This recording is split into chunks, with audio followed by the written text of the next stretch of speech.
If you're a veteran and you want a reason to yell into your screen right now, then stay tuned to this episode. I'm chatting with Max. Max is a Canadian Armed Forces veteran who's being medically released for injuries received on duty because he got a thing in his arm that he was mandated to do. And now Veterans Affairs will not recognize that this was due to military service. Stay tuned for this conversation with Max and his lawyer, Katherine Christensen, and find out more about what's going on with the $500 million lawsuit that Katherine has levied against the Canadian Armed Forces and what that means for us as veterans, Canadian Armed Forces, and just Canada in general. Just Canada in general. Stay tuned for another captivating episode and get ready to yell into your phone. I'd like to thank today's sponsor, Natesto. Natesto is an FDA-approved testosterone replacement therapy. For those of you that are suffering from low testosterone and want to know more, head to natesto.com for more information.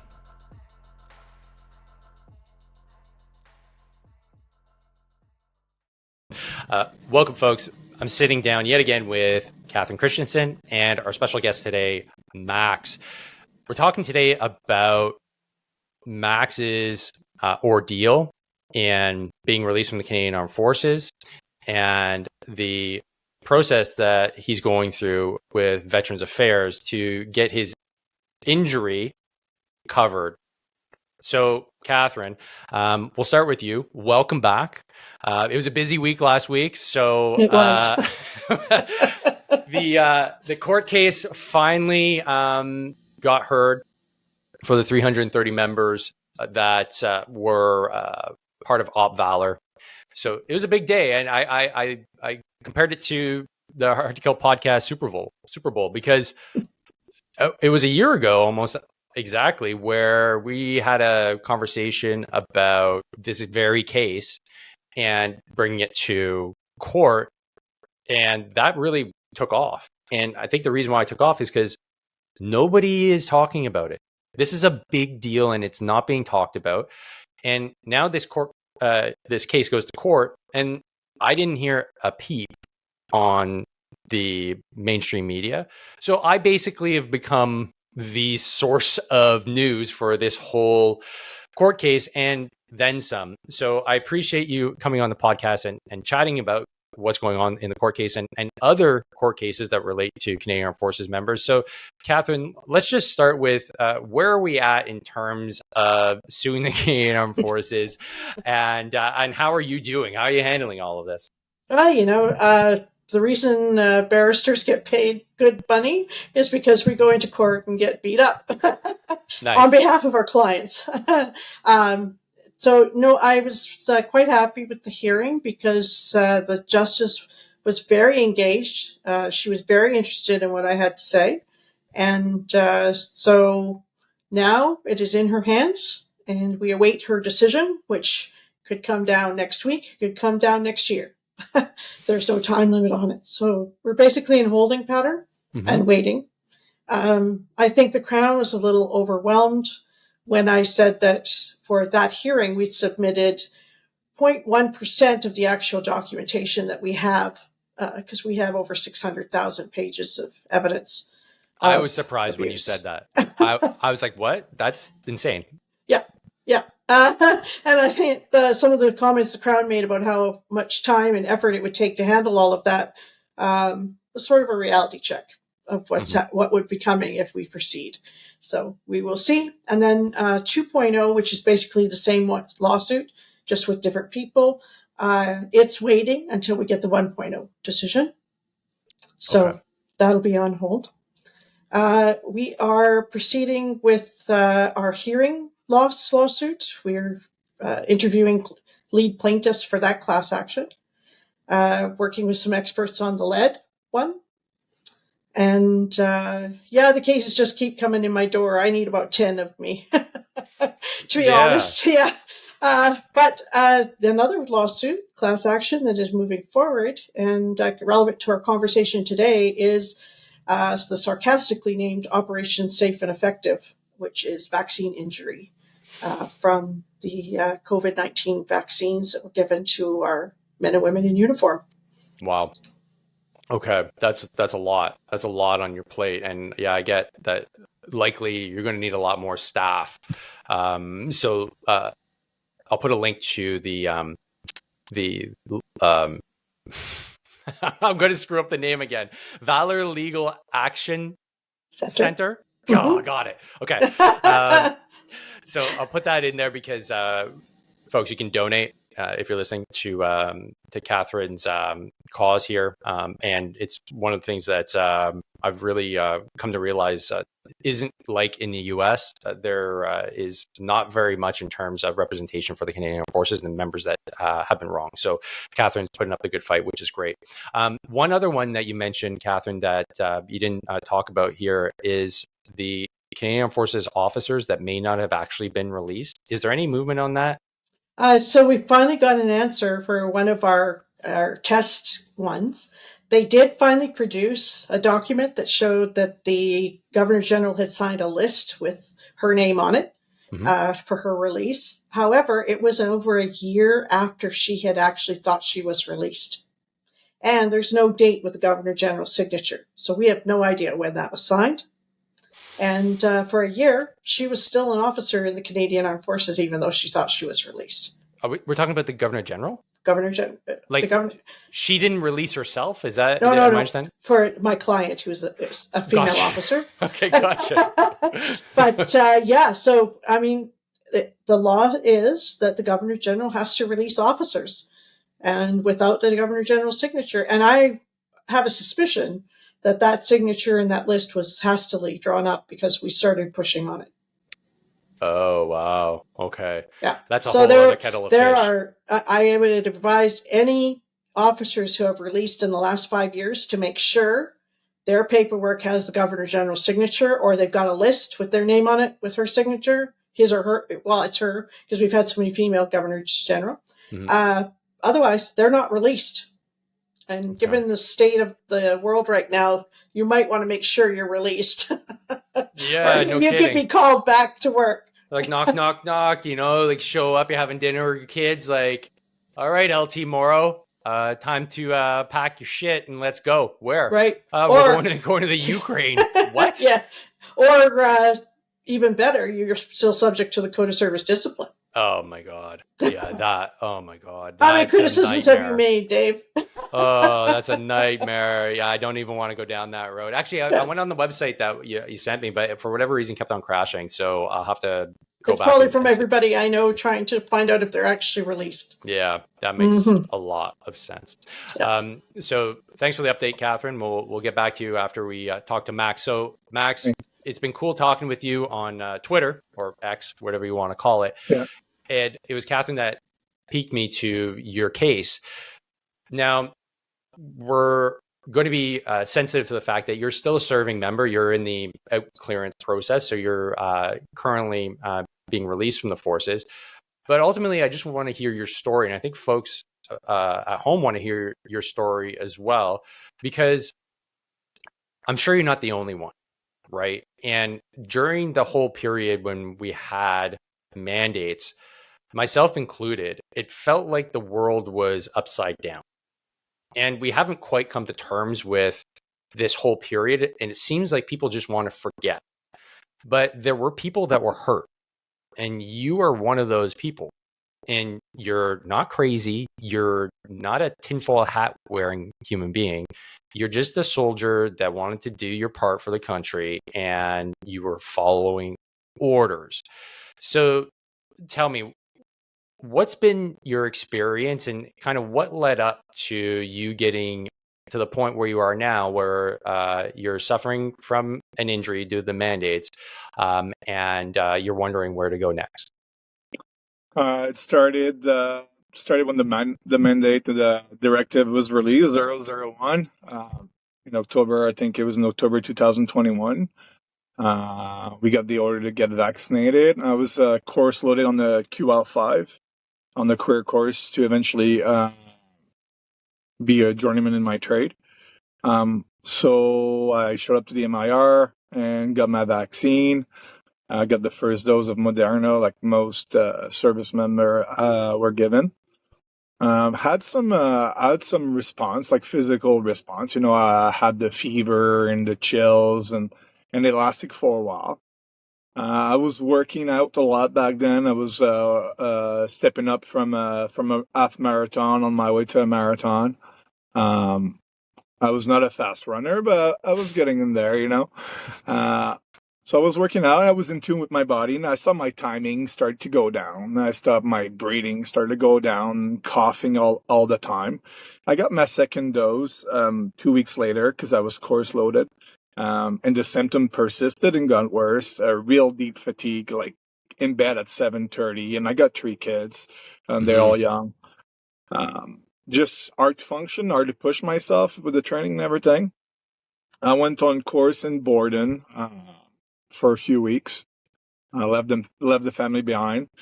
Went to Borden, did my course. While I was in Borden, I had an episode of kidney stones. I got evacuated to the Barrie Hospital at that point. CT scan was done of my chest. And then I got surgery for the kidney stones. I went in the field after surgery. Came back out. I'd completed the course and the field exercise. Coming out of the field, I had a few messages on my phone saying that they had seen mass in my lungs and my lymph nodes. I had to get checked and get referred to oncology for cancer screening. So I drove back to my home base, did the cancer screening, CT scan and other scans. And my immune system, many of my lymph nodes were inflamed and enlarged, pressing on my organs. And I had inflammation in multiple organs and bones. I had to undergo a biopsy to rule out cancer and tuberculosis. It was a biopsy done through the throat, through endoscopy, where they go to the esophagus and then with ultrasound, they pierce through your esophagus and they find a lymph node that's on the other side, and they inspire a couple cells so they could, figure out what's going on. Right. So I got that done. In the day after, the pain from the biopsy went away, but then it started coming back. It was like pressure under my chest, painful to eat, swallow, breathe. So I went to the MIR. We're still waiting the result from the biopsy at that point. So I went to the MIR to sick parades because the chest pain was just hurting me. I kept working, but it was really bugging me on my daily things. So I figure I should go to a sick parade.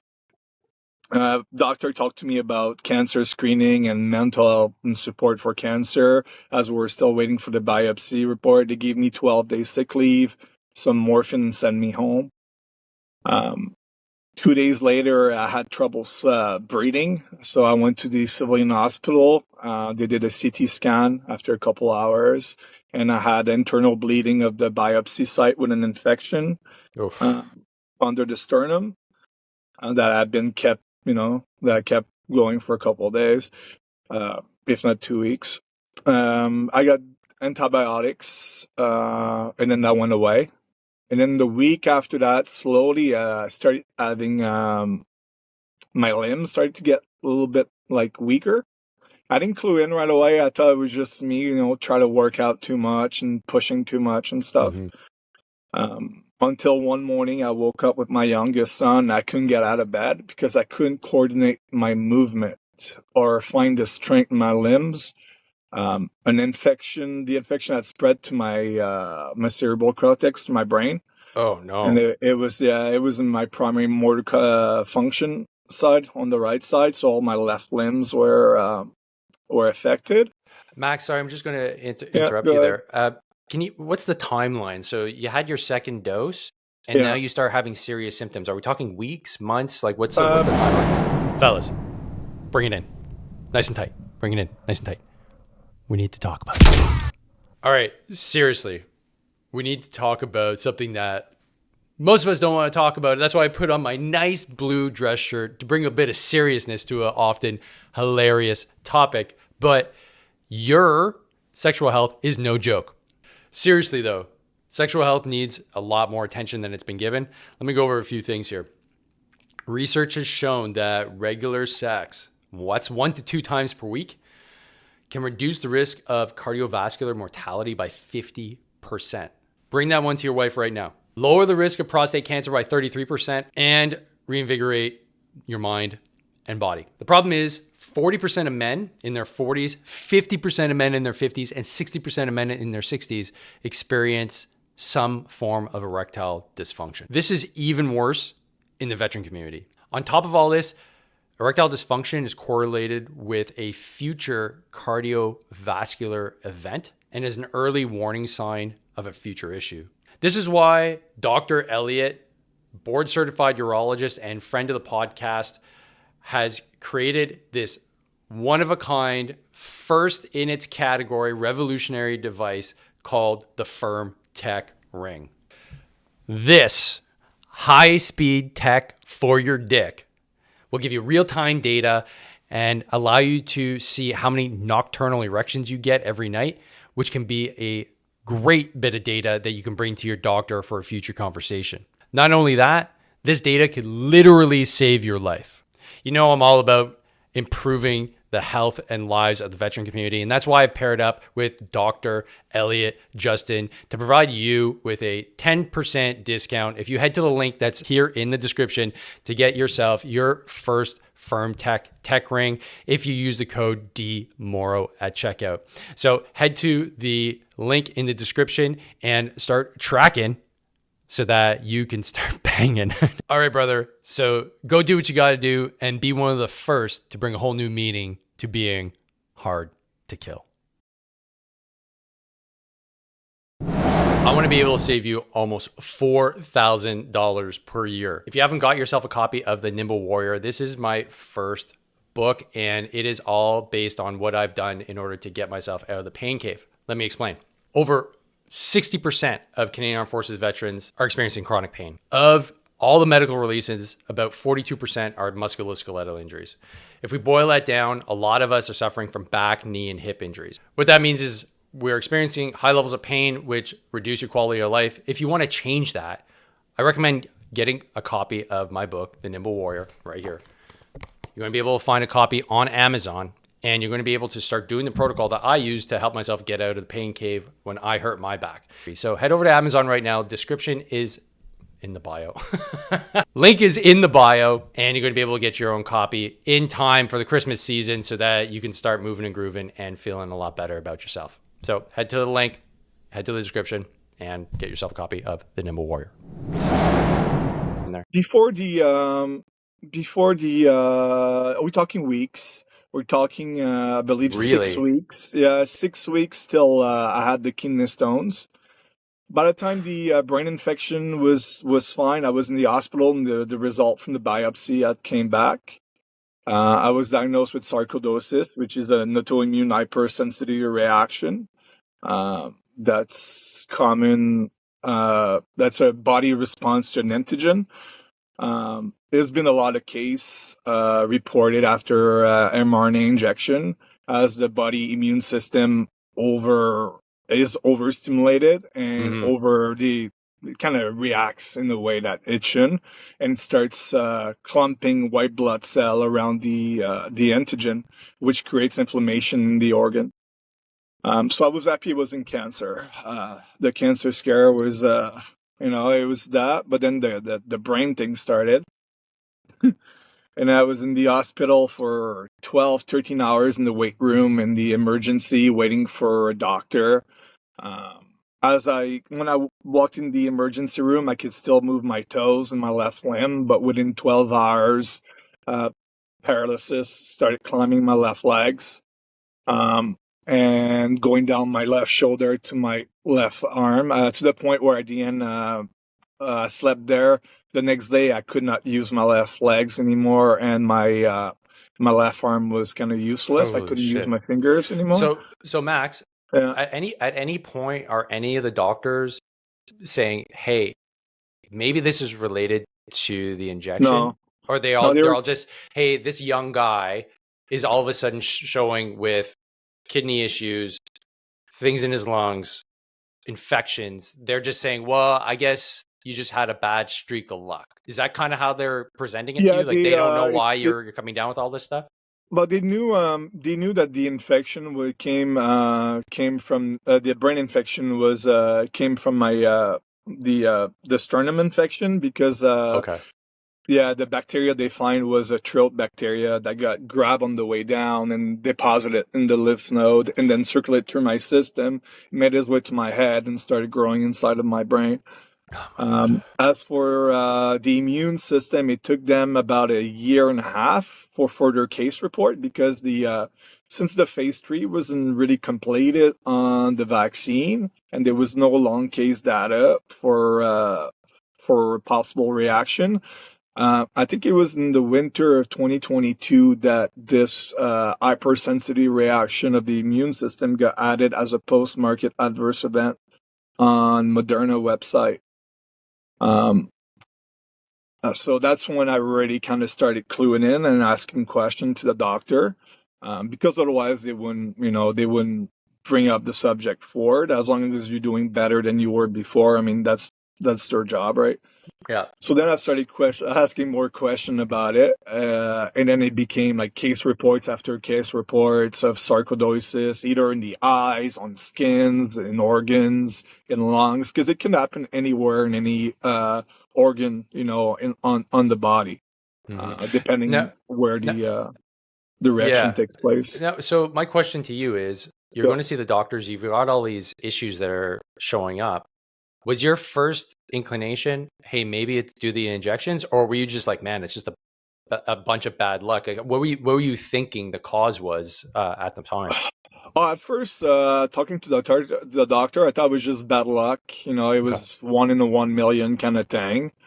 But then in 2022, when more evidence came out and the mechanism of illness was highlighted in case study, and things started making more sense, and the time frame, I was able to talk with the doctor, and then we're able to say that there was a 4 chance that my body just poorly reacted to it, and I was given an exemption from then on. And then an adverse effect, a report was sent up to Health Canada following that. Yeah. Okay.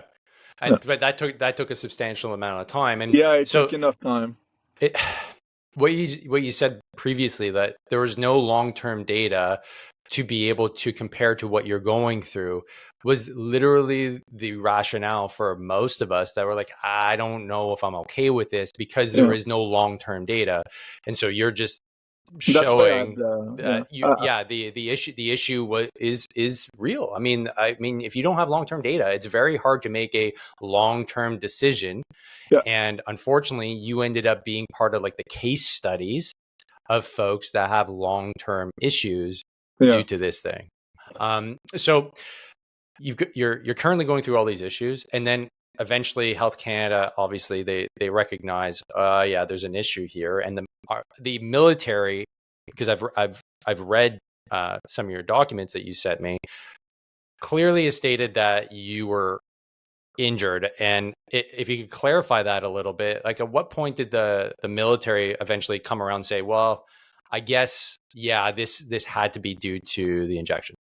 In November 2022, after all the case study, I was able to take an appointment with the doctor, and I show up in the office, and I had the case study with me. I have the reports, I have everything, and we sat down and we talked it out.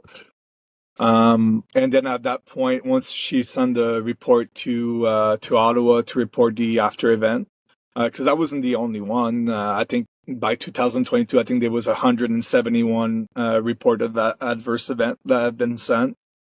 That had been submitted, because it was a lot. At that point, then I apply with VAC for disability benefit to get the injury recognized in 2022, and I'm still waiting. We're in 2024. Right. And that's the issue right now. So it's been recognized that you were injured. Okay, we got that. Now, to be fair, right, folks get injured from vaccines all the time. This is known. There's a certain level of tolerance. Folks in the military, they get injured by other vaccines. But in this particular case, you were ordered to do it. And I guess I'm putting order in quotation marks, right? Because Katherine, part of what you're contending is that these weren't orders, they were directives. And that's a whole other reason why you've got another court case Yeah. on the go. But for simplicity's sake, from your perspective, it's an order because Yeah. you're being told if That you it's don't do this, you don't have your job, that it's a right? So, directive or an order. It doesn't matter, like the name they put in front of it. As a member of Canadian Armed Forces, I am expected to follow all directive and all orders submitted right. to all members. So it doesn't matter. The directive was very clear on what needed to be done, for what date it needed to be done, and for what purpose, which was to accomplish routine task on garrison in domestic situation, which so it's just for showing up on base and doing my job. Yeah. Yeah. Okay. Got it.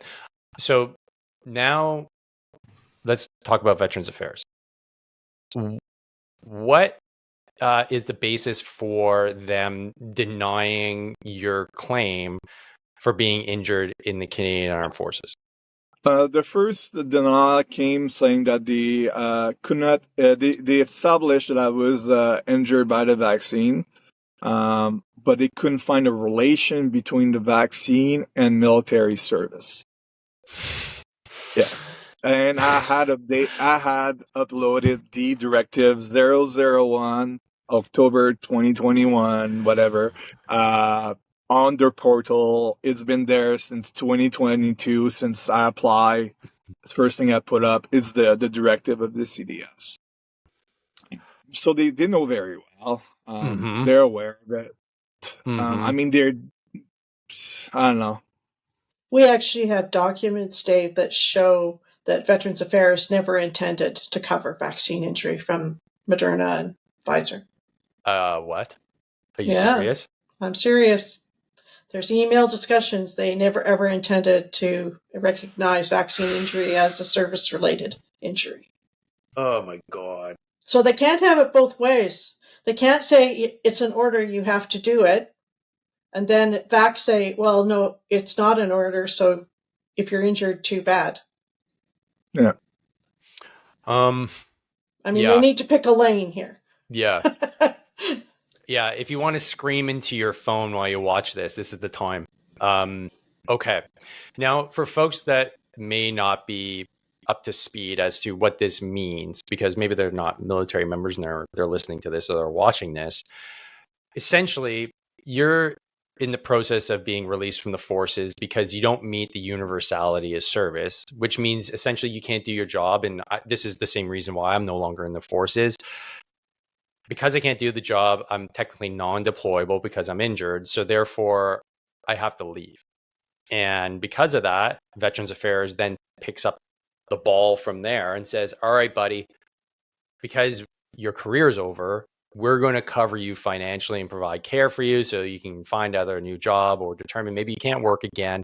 But either way, we're here to cover the fact that your career is over and you're not making money. But to make it clear, if you don't have Veterans Affairs approving your injury claim from the military, you're out of all sources of income. Is that correct? Yeah, that's exactly correct. You don't have access to all the service for rehabilitation and transfer, like vocational transfer to civilian employments or anything like that. As you age, because the autoimmune condition is still ongoing, it can flare up. Like I monitor every 6 months now, because it can spread to different organ. It can get worse. It can impede my lung function to the point that I die, which is rare, but it can happen. So as I age, it's kind of important that I keep on top of that condition, and it'd be really good that I know that I'm covered with Veterans Affairs. So as I age, because I'm still young, I'm 39, when I approach the 60 and 70, and my symptoms and everything gets worse, it'd be important that I, still get covered. Yeah. Keep in mind, Dave, that when the directive came down, people were told, well, if anything happens, don't worry, VAC will cover you. There's records of this? Well, they were told by their chain of command. Don't worry, if something happens, you're covered. VAC will cover you. And And this VAC is never why, had like, any intention. they had a huge vaccination parade before the mandate came in place, and they tried to vaccinate as many people they could on base voluntarily. And at that point, I didn't feel comfortable because we didn't have the long safety data. And I knew that if something happened, I wouldn't be covered because it was voluntary. And I had a feeling it was going to be mandated soon just from, the way everything was. So I waited a little longer and eventually got mandated to do it. And my family was living in PMQ at the time, with 3 kids, 1 salary. I had no choice. Otherwise, like, we're losing the house, the military accommodation where my kids were living. We were losing our sole income. We would have I don't know, it would have been a bad spot for my kids and my wife. Yeah. Yeah. So that's why I This did it. is, yeah, as soon as this came across my radar, this just, it gets me angry, but also breaks my heart too, right? The fact that your organization, our organization, or our former organization, promotes this idea of family, right? Promotes the CAF family. We look after our own type thing. But then as soon as somebody speaks up or has an issue, you're a pariah, you're an outcast. We don't want you. And how dare you bring up the fact that, hey, this was something that occurred on military time. And having read the decision that you sent me, it was so patronizing because it listed all the things that had happened and the reasons why. Like, you don't know, right? And then for them to say, yeah, we can't cover you based off of the following reasons, was so infuriating to me. And I can't imagine what it's like for you. And Yeah, the it was fact too. that you have, a young family, you're the breadwinner for the family. A lot of military families, that's the case. And to come back with, and I've seen these arguments before too. Well, why didn't the military member just leave their job and get another one? And it's usually by people that aren't in the military, right? Yeah. They don't fully understand that the military, and at least this is for me anyways. And I was a reservist, but I deployed, I got a lot of full-time experience. It's not a job. It is part of who you are. It's not like I'm working at some random office and I can just leave and get another job somewhere else. It is fundamentally part of who you are because you're serving and there's a lot of danger involved in it. And to just pack up and leave and decide I'm going to do something else is not a decision that you can just make on a whim. So of course you're going to go and follow through with the directives because part of you believes that they wouldn't possibly mandate something that could harm me because everything is done in this organization to ensure that we can survive on the battlefield. And if not, then we lose trust and then we can't fight wars. This kind of stuff gets me so upset because it just completely destroys trust in the system. And you're one story out of many, I'm sure. And so that's why we're at the point now, right, Catherine, that we need to sue. We need to sue because what other option is there? Like, you can't grieve this. It's not going to go anywhere. You can't talk to your chain of command and beg. You can't talk to Veterans Affairs. They don't care.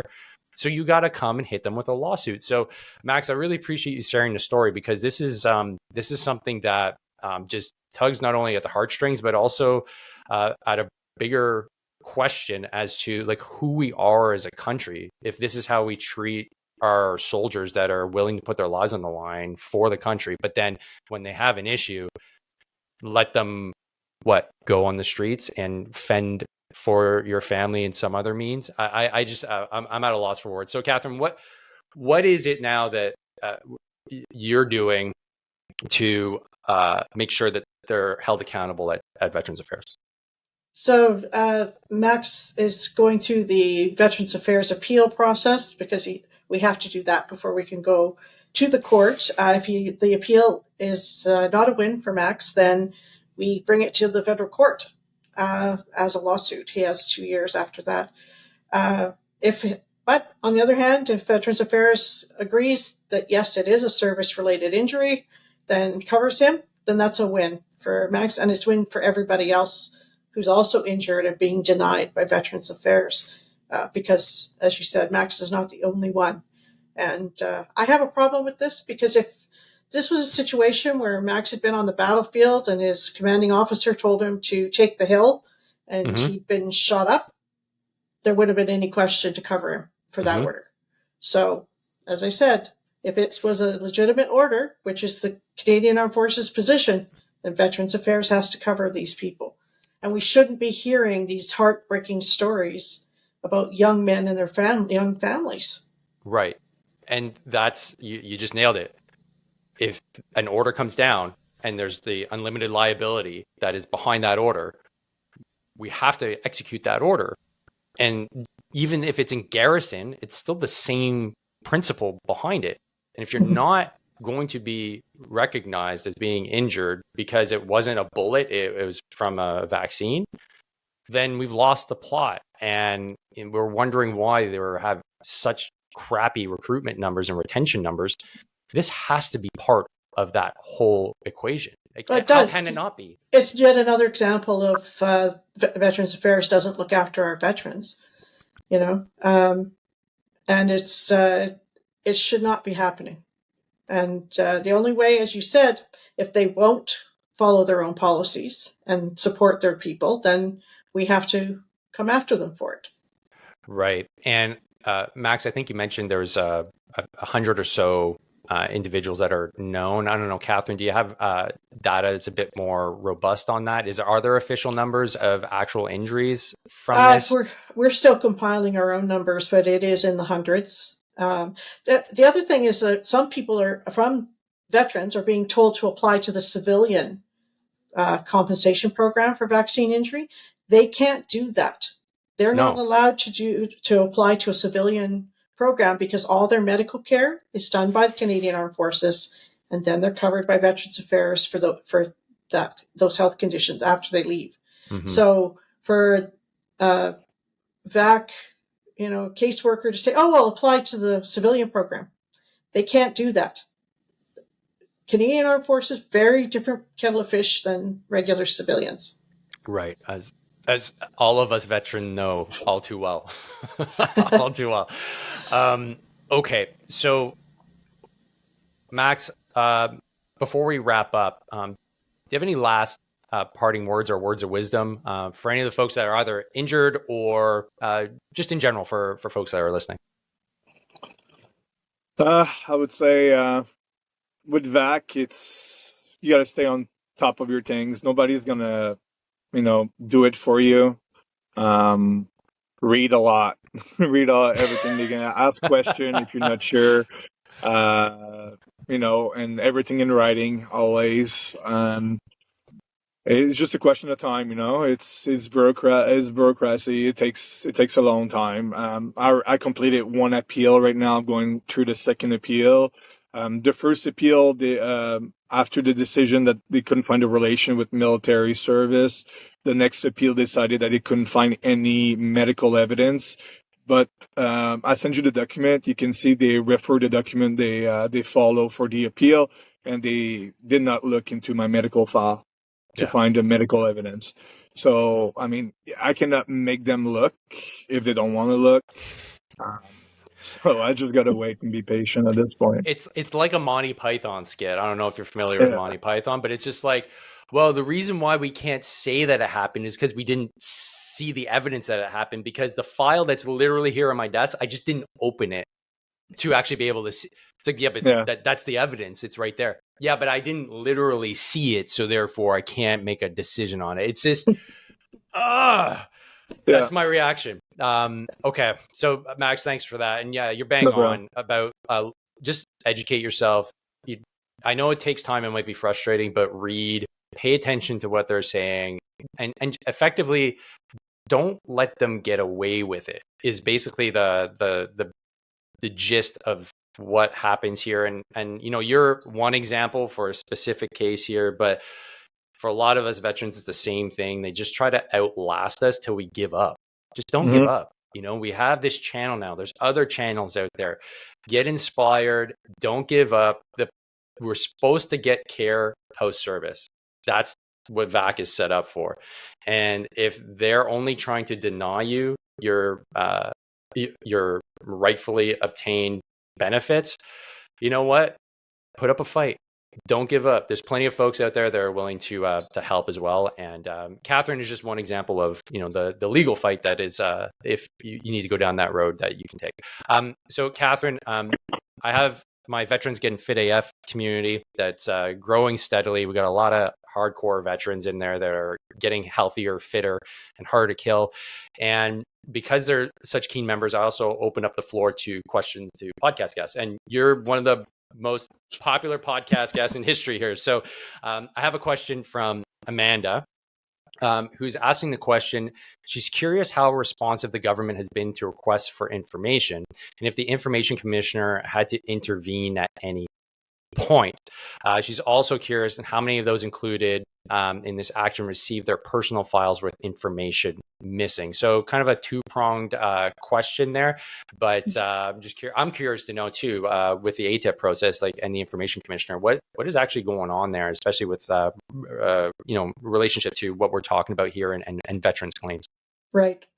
So we have an ATIP. I have an ATIP team, and they're getting very, very good at it. But I can tell you that we regularly get nil returns from people asking for their own information, their own emails they've written, their own medical records, etc. And the information commissioner and the privacy commissioner are now going into court on our behalf to force the Canadian Armed Forces to produce the records that we know exist. So it's an ongoing thing. It has been, and even worse, if the member has died and we're trying to get the medical records on behalf of the family and for the estate, they've put up so many roadblocks. We're going to have to go to court on those as well to try and get them to give us the records. They're citing the privacy of the deceased. I don't think the deceased care at this point. And the families have a right to pursue legal action if it's necessary. So, yeah, no, it's a big ball game. They did not learn after the Norman trial and getting caught by a whistleblower about hiding records. Mm-hmm. It's still happening.